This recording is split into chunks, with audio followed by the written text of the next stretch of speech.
Cuando un ciudadano comete un delito, ¿qué se hace con él? ¿Cómo actúa nuestra sociedad con quien viola las normas establecidas? ¿Cuándo el Estado adquiere el derecho de privar a un ciudadano de sus propios derechos y de castigarlo?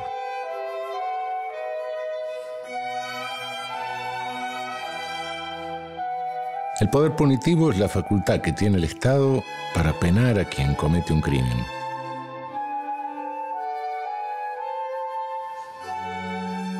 Quien violó las normas, para que no vuelva a hacerlo, y a su vez disuadir a los demás de imitarlo, pues acabaría pasándole lo mismo. Pero esto fue siempre así, es decir, el poder punitivo siempre operó de la misma forma.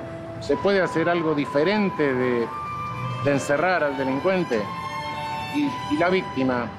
¿Qué hace con la víctima?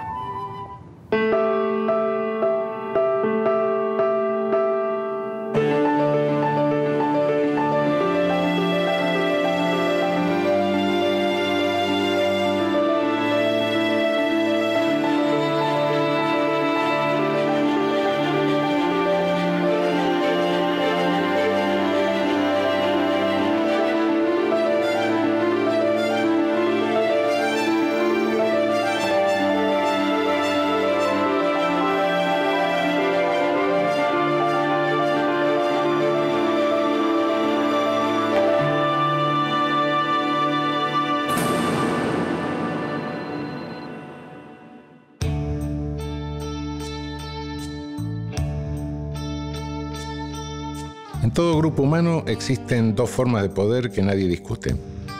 Primero, el poder que detiene un daño específico en curso, como por ejemplo, cuando una fachada está por venirse abajo, bueno, hay un poder social que apuntala a la pared, que la demuele, aunque el dueño no quiera, claro. O bien, si alguien me persigue en la calle con un cuchillo, este poder lo desarma. Esto se llama coerción directa y antes se llamaba poder de policía. Segundo, el otro es el poder de la coerción reparadora. Es decir, cuando el Estado interviene para reparar, para restituir, para indemnizar. Es decir, si no pago el alquiler, evidentemente el dueño va a acudir al Estado, el Estado va a usar su coerción para desalojarme. Esto es natural, ¿no? Estas dos formas de coerción resuelven el problema. Una lo previene, la otra lo repara. Pero, ¿qué ocurriría si una vez causado el daño, el Estado dijera, acá la verdadera víctima soy yo? Porque lo que se ha violado en definitiva es mi autoridad. Y se concentrara el Estado únicamente en castigar al culpable, para reparar su autoridad dañada, olvidándose de reparar los derechos lesionados de la víctima. Imaginemos que un niño rompe a piedrazos el vidrio de un club. La dirección del club puede llamar al padre del pequeño para que pague el vidrio. Puede enviarlo al psicopedagogo para ver qué le pasa al chico. Y también puede sentarse a conversar con el niño para averiguar si algo lo tiene mal, si algo lo irrita. Son tres formas de modelos no punitivos: reparador, terapéutico y conciliatorio. Pueden aplicarse los tres modelos porque no se excluyen, pero ¿qué sucedería si el director dijera, acá lo que se ha lesionado son mis normas, mi autoridad, y aplicara el modelo punitivo expulsando al niño? Sin dudas, el director reforzaría su autoridad sobre la comunidad del club. Cuando se aplica el modelo punitivo, ya no se puede aplicar ninguno de los tres modelos de solución de conflicto, porque en definitiva el modelo punitivo no es un modelo de solución de conflicto, es un modelo de decisión vertical, de autoridad vertical. Ahora, ¿quién repara el vidrio? Bueno, ese no es un problema del poder punitivo. ¿Y qué sucede con el chico expulsado? Eso no podemos saberlo. Tenemos tan internalizado este proceso que parece que fuera algo inherente al ser humano, pero no es así. El poder punitivo existe hace muy poco tiempo. Si redujéramos el tiempo de vida de nuestro planeta a una semana, diríamos que el hombre apareció en su superficie hace un minuto. Y en ese minuto que hace que estamos en la Tierra, el poder punitivo existe hace apenas unas décimas de segundo. No, I didn't. You've got to believe me. You've got to believe me. You killed Emily French. No, I didn't. I didn't do it. I didn't kill her. I never killed anybody. El modelo reparador es un modelo de solución de conflicto horizontal, es decir, entre partes. En lugar, el modelo punitivo es verticalizador, corporativiza, jerarquiza la sociedad. Por eso surge cuando las sociedades empiezan a jerarquizarse. Cuando las sociedades van tomando formas de ejércitos, con clases, castas, jerarquías, se militarizan. Y se dice que son sociedades verticales. Pero, ¿qué ocurre cuando una sociedad es vertical? ¿Qué consecuencias produce? Hubo una sociedad que se verticalizó con mucha fuerza en Europa, la romana, y conquistó casi toda Europa. Y pudo hacerlo porque tenía una estructura apuntalada por el poder punitivo, jerarquizada, en forma de ejército. Los germanos, que llegaron después de los romanos, resolvían sus conflictos de otra manera. Arreglaban las cosas con una reparación, entregando algún objeto de valor. No se castigaba al agresor, porque de ese modo no se reparaba ningún daño. Pero durante los siglos XII y XIII, pleno esplendor de la Edad Media, los estados europeos recordaron que era buen negocio encerrar a la víctima y que esto también les servía para reforzar su propia autoridad. E hicieron renacer el poder punitivo y ya nunca desapareció. Los discursos legitimantes del poder punitivo de la Edad Media hoy están vigentes. Es una estructura que permanece casi inalterada. Los siglos pasan y no cambia, vuelve, reaparece con todas sus fuerzas cada vez que el poder punitivo sobrepasa los límites y produce una masacre. El poder punitivo siempre necesita un enemigo para justificarse a sí mismo. Primero fueron los herejes, pero los masacraron muy rápido. Y el poder punitivo, para justificar su brutalidad, necesitaba un enemigo un poco más digno. El poder punitivo es el instrumento de verticalización social que posibilitó la colonización. ¿Qué hicieron durante la historia las sociedades cuando se verticalizaron hasta asumir forma de ejército? Conquistar a otras. Por eso nada de lo que se diga al respecto es desinteresado, no es ingenuo, es funcional o disfuncional al poder. El pasado nos explica la continuidad de un poder que nació en la Edad Media y subsiste hasta el presente.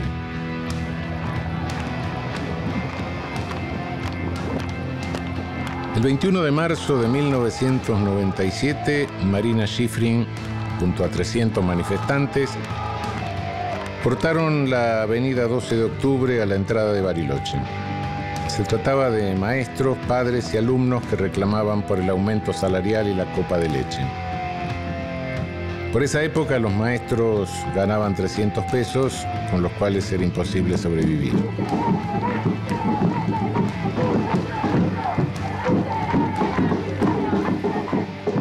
En la provincia de Río Negro, durante la década del 90, a partir del año 95 más o menos, vino un fuerte ajuste en la educación, en la salud, un ajuste económico que, por ejemplo, cerraban escuelas, cerraban aulas, cerraban cargos, bajaban los sueldos, quitaban la copa de leche.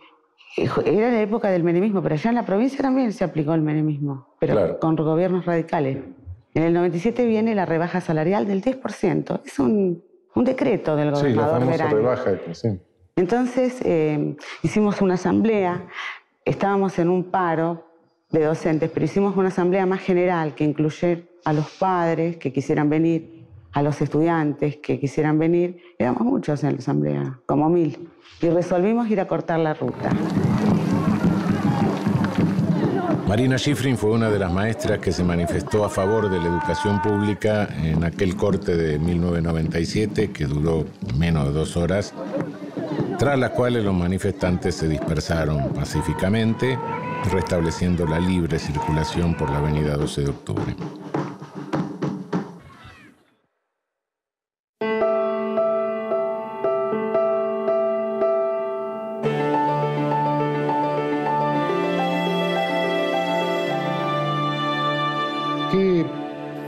sensación tuviste cuando el fiscal te acusó? No, a mí me parecía una farsa. Te acusó por perjudicar el turismo. Ellos pasaron un video en el juicio donde se veía el corte de ruta, se veía que yo estaba ahí con una participación activa. Entonces después el fiscal dijo y que en Bariloche era fundamental, lo cual es cierto, la industria del turismo, que Bariloche vivía el turismo y culpa mía, digamos, porque en ese momento me juzgaban a mí, los turistas no iban a venir más. De las 300 personas que cortaron una de las entradas a Bariloche en aquella ocasión, 6 fueron procesadas. Marina Shiffrin fue una de ellas. 11 años después, el 14 de marzo de 2008, productores agropecuarios de todo el país salieron a cortar las rutas para manifestarse en contra de un incremento de sus retenciones. Estoy tratando de largar. Yo estoy diciendo que ¿Pero no. cuándo? ¿A qué hora, hermano? Bueno, esperame lo que estoy conversando a la gente. Los cortes se extendieron por más de 4 meses, generando desabastecimiento en las grandes ciudades del país e interrumpiendo el transporte interurbano. ¿Y qué sentiste después cuando, años después, viste las rutas cortadas, interrumpidas por otro sector social que reclamaba otra cosa, ¿no? Lo que pasó con los del campo, que no les hicieron ni un solo procesamiento, me pareció terrible porque no solo a mí me hicieron un procesamiento. Hubo y creo que hay muchos criminalizados por protestar de los sectores populares. Entonces, lo del campo, ahí ya... Y al final te condenaron condicionalmente, entonces. Sí. ¿Y esa condena implicaba una inhabilitación o algo así? Decía que yo tenía prohibido manifestarme en caminos interjurisdiccionales, participar en manifestaciones en caminos, algo así decía. Sí, que tenía prohibido manifestar. Una inhabilitación para una actividad no reglamentada. Claro, no me podía ir a hacer una protesta. Pero esto es un delito, pero usted no puede cometer otro delito durante tanto tiempo. Sí, decías. Bueno, un poco contradictorio, sí, efectivamente. Sí. Decime, esta sentencia, que bueno, al final terminó en nada, pero ¿afectó los vínculos solidarios entre maestros, padres de alumnos? La intervención judicial hizo dar miedo a la gente. De repente te llegan los gendarmes a tu casa, te dejan papeles, tenés que ir y no sabés ni qué hacer, tenés que tener abogado. Y te dicen, te hablan de prisión. Decime, ¿vos cortarías una ruta si tenés otro medio de reclamar respuesta? No, pienso que no. No, nosotros lo hicimos por eso. Nosotros cortamos la ruta 3 horas. Claro, o sea que es mucho más fuerte. Claro. La presión criminalizadora, digamos que lo que estaba buscando era ejemplificar ese y todos los otros. Claro. Porque, por ejemplo, los piqueteros de Cutralcó cortaron muchas horas las rutas y eso. O sea que se le tiene como una intención muy decidida desde un sector del Poder Judicial de que nadie haga este tipo de cosas, pero no piensan que un modelo neoliberal, que un ajuste terrible en la educación, que en realidad significó lamentablemente una transformación. O sea, era todo como un acuerdo con el modelo que se quería imponer. Esa es la verdad.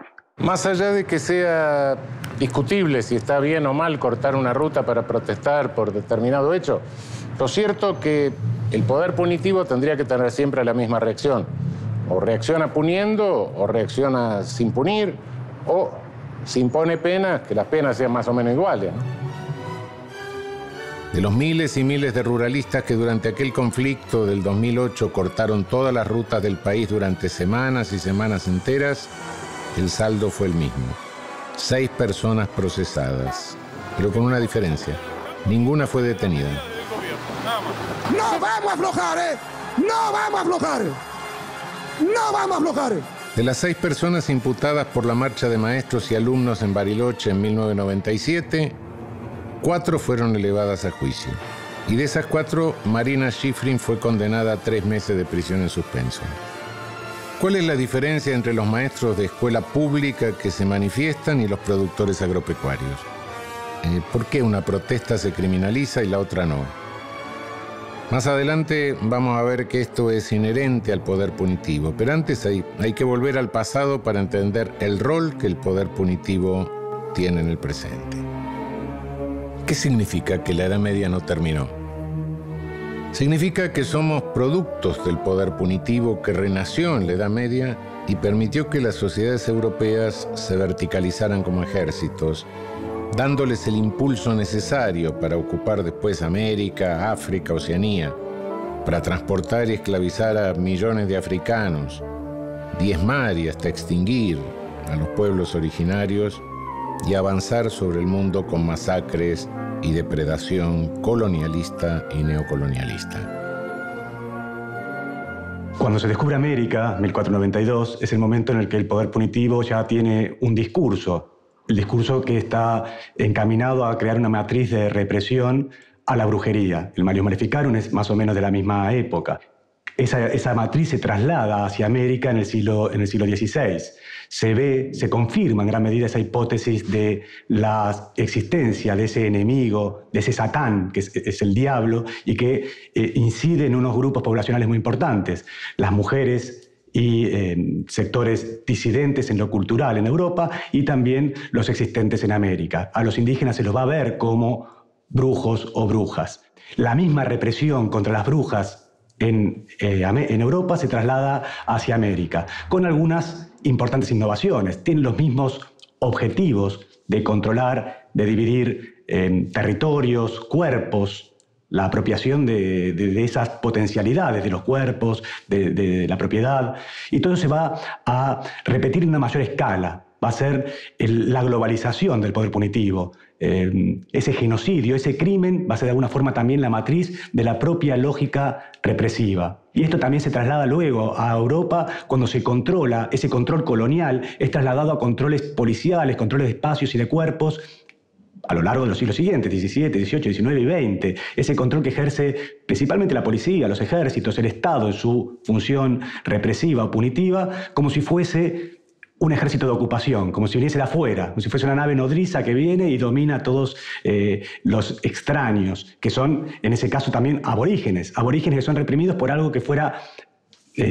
desde afuera exactamente de la propia sociedad. Esto, digo, también tiene que ver con una influencia de Europa hacia América, en la matriz represiva, y de América hacia Europa, en ese control colonial de los espacios y represión de las poblaciones locales.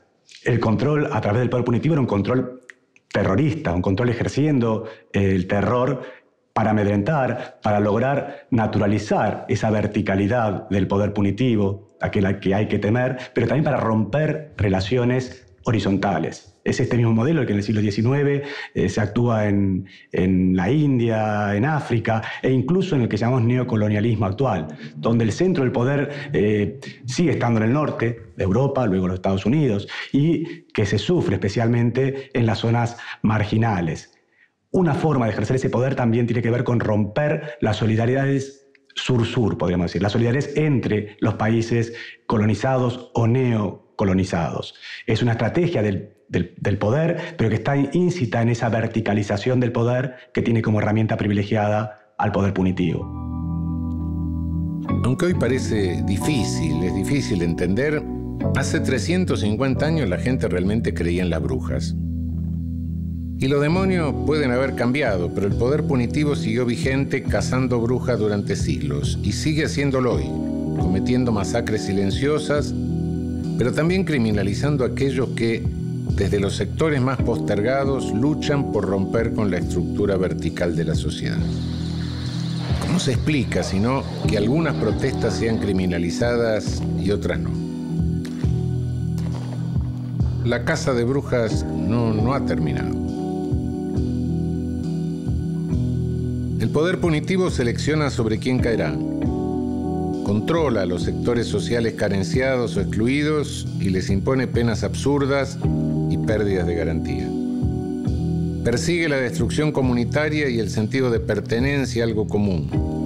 Busca la violencia social, persigue romper todo lazo entre las distintas clases y hacer retroceder las garantías penales y procesales. Los cortes de ruta en Argentina se han convertido en un método de protesta, en un repertorio de protesta que se convirtió en hegemónico. El punto es quiénes son los sujetos que llevan a cabo esas protestas mediante esa metodología y cómo son estigmatizados o no. Hay sectores que son más legítimos para la protesta y que son como bien vistos, y hay otros sectores que son objeto de un montón de estigmatizaciones que luego van a derivar en una criminalización. Esas estigmatizaciones producen una suerte de chivos expiatorios, que son los que, mediante los cuales resolvemos de una manera momentánea, en realidad no se resuelve nada, castigándolos. La justicia intenta resolver y aplica su poder punitivo en los momentos en donde se hace de modo explícito, se dan a luz estas desigualdades que intentan dejar de ser desigualdades. Y empiezan a surgir ciertos chivos expiatorios que pueden hacer los movimientos trabajadores desocupados, el conocido movimiento piquetero, pueblos originarios, trabajadores ocupados sindicalizados, frente a otras protestas que quizás utilizando el mismo método, pero con otros objetivos y representando otras identidades, sí las vemos como legítimas y como correctas. Esto lo que nos habla en realidad es de la aportación de ciertas identidades e ideologías que llevan esos sujetos, en realidad, en esa protesta. Portadores que son triunfadores y otros portadores que han sido derrotados. Que cortar rutas es un símbolo de enfrentamiento directamente con el poder. El mismo poder que todos los días nos está cagando de hambre, que todos los días hace que se mueran los pibes, que todos los días hace que en el hospital no haya remedio, que todos los días hace que la educación sea mucho más baja, pues sabe que educándonos podemos hacerle frente con conocimiento. Bueno, eso no pretenden que no lo tengamos. Si en lugar de ejercer el poder punitivo y expulsar del sistema al niño que rompió el vidrio del club, se hubiera intentado reparar el daño, tal vez ahora no estarían arrestándolo. Y si en lugar de arrestar a los que cometen delitos menores, encontráramos otra manera de resolver el conflicto, evitaríamos que año a año miles de jóvenes ingresen en la principal escuela del delito, que son las prisiones. No se trata de que vamos a abolir el poder punitivo. El poder punitivo no se va a abolir. Pero se trata de comprenderlo, de tener claro que desde Roma, desde antes, el poder punitivo sirve para verticalizar las sociedades. Esa es la función sustancial que cumple. Verticalizar y concentrar el poder de los que están arriba, de los hegemónicos. Entonces, de lo que se trata sí es de reducirlo, de contenerlo para que sirva para algo que pueda ser útil, pero que no sirva para una masacre.